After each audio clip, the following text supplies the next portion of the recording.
প্রিয় বন্ধুরা, তোমরা কেমন আছো? আশা করি তোমরা ভালোই আছো।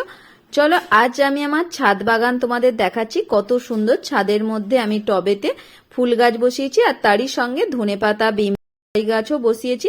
আর এই টবের মধ্যে ধনেপাতাগুলো কত সুন্দর হয়েছে দেখে আর লোভ সামলাতে পারলাম না, তাই আমি কতগুলো তুলে ফেললাম। তুলে আমি ভালো করে পরিষ্কার করে ধুয়ে নিয়েছি। এবার আমি গোড়াগুলো কেটে বাদ দিয়ে দিচ্ছি। দেখো আজ আমি এই ধনেপাতা দিয়ে কি বানাচ্ছি পুরো রেসিপিটা দেখার অনুরোধ রইল শুরু থেকে শেষ পর্যন্ত। দেখো ধনেপাতাগুলো আমি প্রথমে দু আধখানা করে কেটে নিয়েছি। এরপর আমি একটা হ্যান্ড চপারের মধ্যে একটা পেঁয়াজকে একটু বড় সাইজ করে কেটে নিয়েছি, আর আদা 3-4টে টুকরো নিয়েছি, আর রসুন 4টের মতন নিয়েছি, আর 2টো কাঁচা লঙ্কা নিয়েছি। এরপর আমি হ্যান্ড চপারে খুব মিহি করে আমি কুচিয়ে নিচ্ছি। এগুলো তোমরা ছুরি কিংবা বঁটিতে করেও কোঁচাতে পারো। আমি এই হ্যান্ড চপারে করে কুচিয়ে নিচ্ছি, খুবই ছোট ছোট হবে। দেখো কোঁচানো আমার হয়ে গেছে, তোমরা তো নিশ্চয়ই দেখতে পাচ্ছ কতটা ছোট ছোট হয়েছে। এরপর আমি একটা থালার মধ্যে এগুলো ঢেলে নিচ্ছি। তারপরে যে ধনে পাতাগুলো আমি দু আধখানা করে যে কেটে নিয়েছিলাম, এই ধনে পাতাগুলো এই হ্যান্ড চপারের মধ্যে দিচ্ছি। এগুলো খুবই ছোট ছোট করে কুচিয়ে নিতে হবে।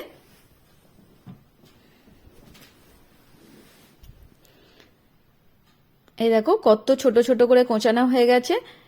এরপর আমি এই থালার মধ্যেই ঢেলে নিচ্ছি ধনেপাতা কোঁচানাগুলো।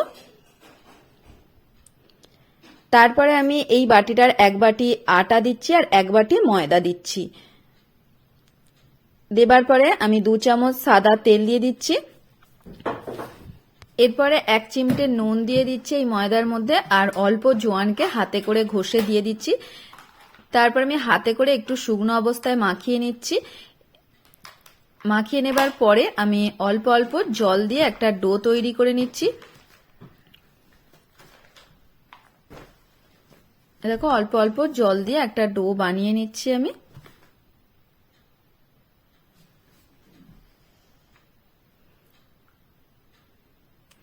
ডোটা আমার বানানো হয়ে গেছে। দেখো কত সুন্দর দেখতে লাগছে। এই ডো থেকে আমি ছোট ছোট রুটির মতন আমি লেচি কেটে নিচ্ছি।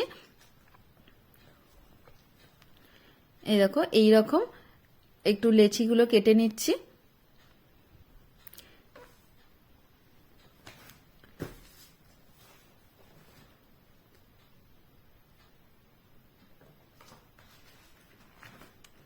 লেচিগুলো আমার কাটা হয়ে গেছে। এরপর আমি বেলুনের মধ্যে অল্প আটা গুঁড়ো নিয়েছি, নিয়ে আমি পরোটাগুলো বানিয়ে নিচ্ছি। আমি এখানে তিকোণ মতন পরোটা বানাচ্ছি, তোমরা গোল পরোটাও বানাতে পারো।